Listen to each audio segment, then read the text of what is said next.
IT stocks गिर रहे हैं, पर जैसा आप सोच रहे हो वैसा बिल्कुल नहीं है।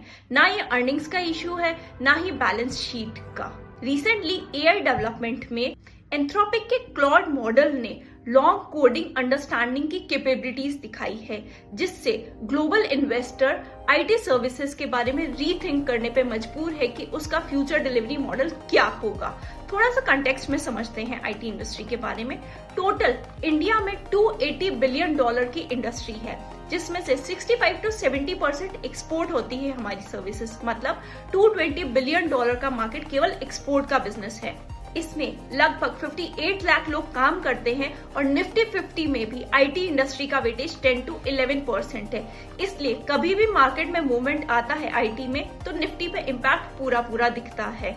अब एआई के इम्पैक्ट को कैसे दिखाएं? इससे पहले भी मार्केट में बहुत डिसरप्शन आया था related to technology.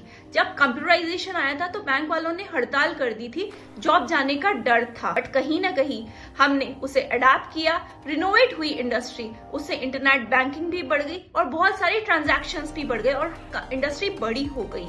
Same IT industry में भी पहले .com बबल भी आया था, क्लाउड का भी इशू था, बट उन चैलेंजेस को आईटी इंडस्ट्रीज की जितनी भी बड़ी कंपनीज है उन्होंने इसे अडेप्ट किया और रिनोवेट किया। इन्वेस्टर के तौर पर एक सिंपल अप्रोच रखिए, शॉर्ट टर्म अनसर्टेनिटी मत देखिए, लॉन्ग टर्म फंडामेंटल्स पे ध्यान दीजिए। कंपनीज अडेप्ट करती है, अपने बिजनेस मॉडल इंप्रूव करती है। मार्केट पहले अनसर्टेनिटी को प्राइस करती है और क्लैरिटी बाद में आती है।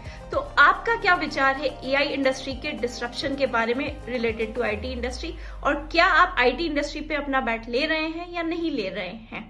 कमेंट में जरूर बताइए और ऐसे इन्फॉर्मेशन वीडियो के लिए फॉलो करिए फाइनेंशियल फ्रेंड को।